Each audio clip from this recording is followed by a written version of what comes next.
Hello, Washington football fans, and welcome to another edition of the Washington Wrap, a single issue 10-minute show where we start a countdown clock and try to wrap up whatever issue we're talking about on that episode as best we can with the time limit we've been given. My name is Chad Ryan, and I'm your host, and joining me this week is my good friend Felix Trammell from 1340 Fox Sports in the Richmond area in Virginia. And on this episode, we're sinking our teeth into... It's kind of hard to define, but the scandal that's cropped up again this week that saw the resignation of John Gruden from the the Las Vegas Raiders head coach position. Adam Schefter's now been involved, but it's really all come about because of two investigations, two things surrounding the Washington football team. Both Beth Wilkerson's investigation of the workplace misconduct and culture at the Washington football team, but also... it looks like Dan Snyder in court against Bruce Allen, former team president Bruce Allen, has also contributed to some of this. So we're going to talk a little bit about it. We're going to start the clock and see where we end up. We're not really sure where we're going to end up on this episode, but there's a lot going on and it has to be discussed. So we're going to discuss it. So let's start this clock. Let's bring in Felix.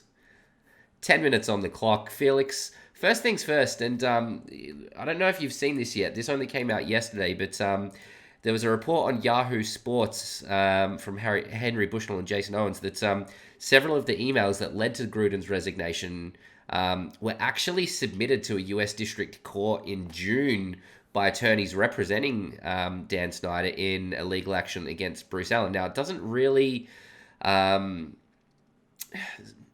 The story makes it sound like Dan Snyder's not directly suing Bruce Allen, but the implication is that the story that was leaked to Indian press, I don't know why it was in India, about Dan Snyder being linked falsely as he says, to sex trafficking and disgraced, I don't even know what you'd call it, but Jeffrey Epstein. Dan Snyder's suing that paper, and in the course of suing that paper has compelled the emails from Bruce Allen. So, you put two and two together and you see what's going on there. And apparently these emails came out then, but the names were redacted. So instead of Adam Schefter, it said ESPN personality. Instead of John Gruden, it said NFL personality, etc. But now that we know where they've come from, first things first, let's just take a moment to reflect on the fact that Bruce Allen, while all this was happening, was standing in front of us and the rest of the media saying that the culture at Washington was actually damn good. I don't think there's been a bigger lie and a funnier lie said from the podium of a team press conference in NFL history, perhaps. But I don't really know where does Dan Snyder fit in all this, because he's copping a lot of heat, and deservedly so. But at the same time, and I know this is an unpopular statement, it's kind of true. Like his excuse and his defense, where he was saying, I wasn't around the team much, I didn't go into the office much. That's actually true. So I don't really know how to feel about Dan Snyder and this whole thing. And I'm keen to hear your thoughts, because clearly when you own a team, the buck stops with you and it is your responsibility. But at the same time, he hired Bruce Allen to do that. And Bruce Allen was terrible at it and got fired eventually. It took a long time. But Dan Snyder, what are your thoughts? Speaking from a legality issue, he's correct.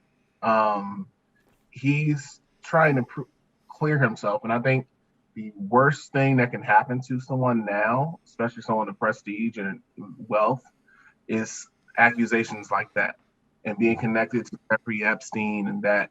So I understand his pursuit of trying to clear his name, because that's big, that's important.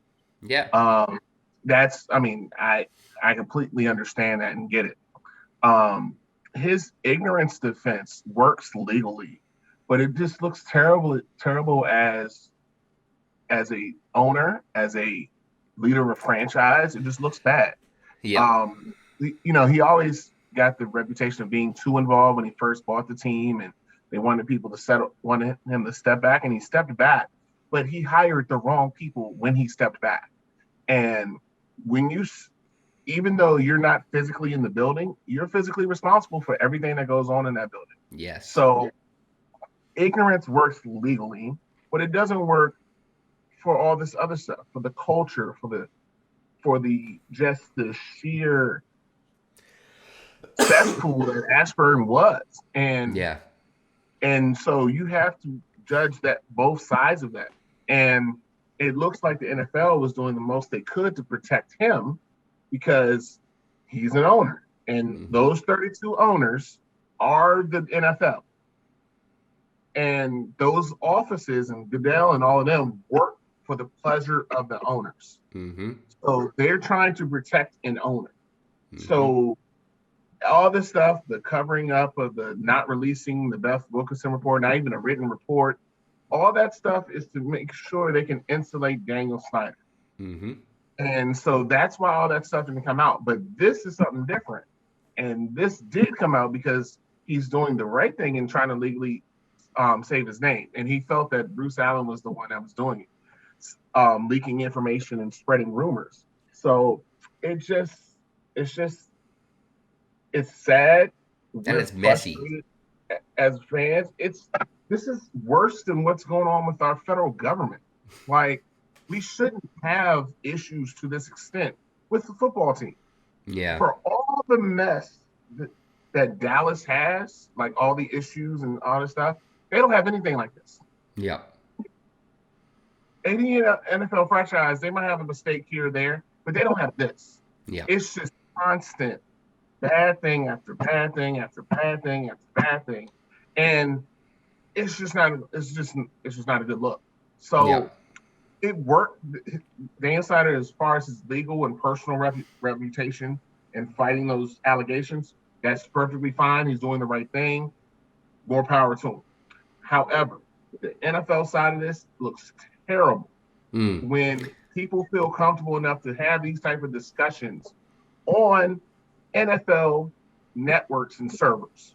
Mm-hmm. That that's a problem. They didn't even feel like they needed to go to personal email or text message. They were sending this through regular email. So Yeah. that lets me know that this was more widespread because it was too comfortable. So there were other people in Ashburn involved. And for Snyder, he didn't use email. Lucky. However, all those people under him did. And at the end of the day, he's responsible for it if it's on the NFL or Redskins server. Yeah. And it does feel like the winds are blowing now. Like, at the time of the Beth Wilkinson report and the quote unquote findings, that there was no written report and everything like that, and Dan Snyder was fined $10 million and, gave up temporary power and has installed his wife as a co owner and a co CEO. For that to happen and that to be seen as a slap on the wrist at the same time, the NFL approves a financial. It's not a loan, but they needed to approve Daniel Snyder to get a loan to take 100% ownership of the team and buy out the minority owners. Really sent mixed messages. Like, you're not punishing this guy, you're actually giving him more power at the same time. So, but now it does feel like the winds are blowing that, you're seeing a big call that, well, the NFL needs to release all the findings of this report. And if there's no written report, well, then they need to release the emails. And it's funny, a lot of the rhetoric reminds me of the 2016 federal election in the United States. But the emails. But, these emails are much more incendiary than those emails. And it does feel like now, if you'd asked me a month ago, is there likely to be a situation where Daniel Snyder is forced to sell the team? I would have said 100% no. The NFL ownership is essentially like the mafia. Like, they all look out for each other. They are there for each other. And Daniel Snyder and the Washington football team make the other teams a lot of money. They are still one of the biggest organizations in professional football. So while their bottom line is protected, they'll continue to hold ranks. But I don't feel like that's 100% now. I feel like that's weakened in the result, in the outcome of this story. I feel like that number is falling. I don't think it's fallen significantly yet, but the fact that it's fallen at all is in itself significant. Right. So we'll see what more comes out, because I don't think we've heard the last of this story. I think more emails will come out. We don't really technically know who has leaked, or if it even was a leak of these emails that saw John Gruden go. There are reports that the NFL sent them to the Las Vegas Raiders to get the Raiders to act on it. But then, if that's the case, why is the NFL doing that but not doing anything else that we know of with any of the other emails? How did the emails end up in the hands of the New York Times reporters? How did we find out about the Adam Schefter thing, which is embarrassing as hell for Adam Schefter and really not how anything's supposed to work in the NFL media. Not at all. But, as I tweeted out, and as you know well, Adam Schefter was really close with the Shatterhands, and through that he made a connection with Bruce Allen, and through that, this is how the NFL works. And in some circles, it's still very Right. much an old boys club. Um, Right. and, there's so much that we can talk about this, but, we've only got just over 60 seconds left. It's a messy time, and I don't think we've seen the end of it. So I want to give you the Not at last all. word. Where's your head at in terms of the impact on both the fans and where we're going to end up with this in, 60 seconds? It's quite astonishing that Washington is a top 5 valuable franchise, yet has the 32nd ranked attendance. It shows that there's a brand here, but there's a disconnect with the fans. And honestly, we saw what happened with Jerry Richardson in Carolina, and what it took for him to be taken out. And if this is going to keep going until everything's released, Mm-hmm. and I think when everything's released, the NFL is going to have to make that choice. Are we going to just keep standing by with this guy, or do we cut our losses and get somebody else in here that's going to keep their name out the headlines? Yeah. And for the team that's in this city near the federal government, you can't have this. Yep. So I honestly think that it's going to be a lot more chips to fall, and it's going to be weekly, monthly stuff at Ashburn or the NFL until something happens. Yeah. Honestly, because Agreed. something's going to have to be resolved with the issue. Agreed. Well, look, whatever happens and when things happen, we'll cover it here at the Washington Wrap. You can find us on Twitter. If you're watching this video, our Twitter handles are beneath our names. But if you're listening to the podcast, you can find me on Twitter at ChadwicoTWW. You can find Felix on Twitter at HTTR and Blessed. And you can find the Washington Wrap everywhere just by searching for the Washington Wrap. We're on Facebook, Instagram, YouTube, everywhere you get podcasts, Apple, Spotify, Stitcher, Pocket Cast, etc. Wherever you're listening to this, if you want to be listening to it somewhere else, you probably have that option. But Felix, thanks for this. We're going to have another episode today about this week's game, but we had to address this issue as well. So really a pleasure talking to you about it, Felix. No problem.